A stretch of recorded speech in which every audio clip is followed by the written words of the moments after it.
Hello friends, कैसे हो आप सब। सबसे पहले तो आपको 15 अगस्त इंडिपेंडेंस डे की ढेर सारी बधाई है। आज हमारे देश को आज़ाद हुए 73 ईयर्स हो चुके हैं। तो आज हम सबके लिए बहुत खुशी का माहौल है। तो आई एम श्योर कि आपने टाइटल तो पढ़ ही लिया होगा, तभी यहाँ तक आए हो। आखिर बंदूकें काम कैसे करती है, हाउ गन वर्क्स। बहुत सारे लोगों को ये गलत फहमी होती है कि बस ट्रिगर दबाया और गन चल पड़ी। तो यार ऐसा नहीं है। हाँ, ट्रिगर दबाने से गन चलती है, लेकिन ट्रिगर दबाने से पहले कई सारे स्टेप्स को फॉलो करना पड़ता है, उसके बाद जाके कहीं ट्रिगर दबाया जाता है। तो चलिए आज की वीडियो में हम इन्हीं स्टेप्स के बारे में बारीकी से बात करते हैं, तो वीडियो को पूरी एंड तक देखना। सो हेलो दोस्तों, मेरा नाम है शोभित गोस्वामी और आप देख रहे हैं अवर मिस्टीरियस यूनिवर्स चैनल। तो गन की वर्किंग को समझने के लिए हम इसे 3 पार्ट्स में डिवाइड करते हैं। Part 1, caulking. हमने अक्सर देखा होगा कि ट्रिगर दबाने से पहले गन के ऊपर का पार्ट, जिसे स्लाइड कहते हैं, उसे पीछे खींचा जाता है। तो कॉकिंग कैसे प्रॉपरली वर्क करता है, इसके लिए मैं आपको 6 पिक्चर्स दिखाऊंगा।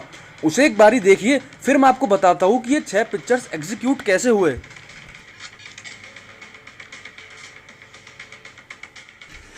तो चलो अब मैं एक एक पिक्चर को ढंग से समझाता हूँ, और इन्हीं पिक्चर्स में पार्ट 2 भी छुपा है।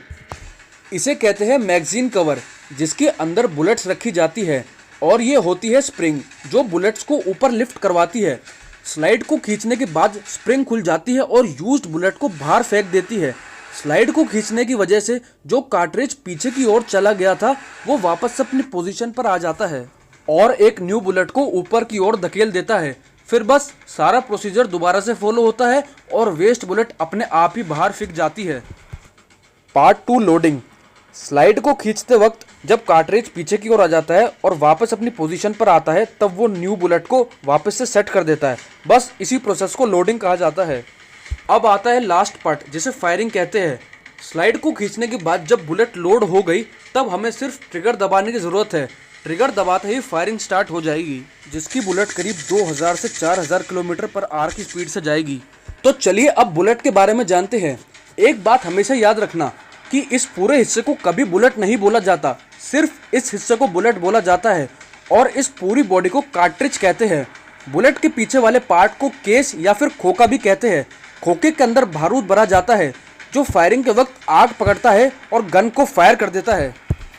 एक बात और याद रखने वाली है कि बुलेट कभी सीधा नहीं जाती, वो घूमकर जाती है। तो ऐसा क्यों? सीधा जाने में भला क्या बुराई है, आइए जानते हैं।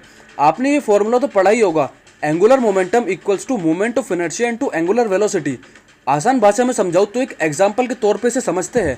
बचपन में हम सबने लट्टू तो चलाए होंगे, जिसका लट्टू ज़्यादा तेज से घूमता था वही जीतता था। तो एंगुलर वेलोसिटी यानी घूमने की स्पीड जितनी ज़्यादा तेज होगी, उतना ज़्यादा एंगुलर मोमेंटम होगा और स्टेबिलिटी बढ़ेगी। इसीलिए लट्टू ज़्यादा तेज़ी से घुमाने पर लंबा टिका रहता था। अगर बुलेट बिना घूमे सीधा जाएगी तो वो अपने टारगेट से भटक जाएगी, क्योंकि स्टेबिलिटी नहीं रहेगी। अब बात कर लेते हैं गन से रिलेटेड कुछ इंटरेस्टिंग टॉपिक्स के बारे में। क्या आपको पता है एक साल के अंदर पूरी दुनिया में 10 बिलियन से 14 बिलियन फायर आर्म्स प्रोड्यूस होते हैं, यानी 1000 करोड़ से 1400 करोड़ तक, और एक दिन में करीब 27 से 38 मिलियन तक। सबसे cheapest gun single shot fire arm gun को बताया जाता है, जिसका प्राइस सिर्फ 2000 से 6000 रुपये तक होता है।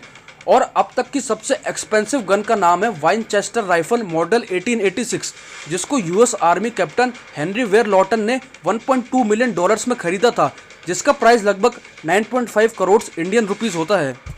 और आपको एक बात और बता दूं, निडर नाम की गन हमारे भारत देश में मैन्युफैक्चर हुई है, जिसका लाइसेंस 40,400 रुपये का मिलता है, एक्सक्लूडिंग टैक्स। तो बस दोस्तों, आज की वीडियो में इतना ही था। तो अगर आपको वीडियो अच्छी लगी हो तो इसको लाइक कर देना और चैनल को सब्सक्राइब कर देना। शुक्रिया दोस्तों, थैंक यू।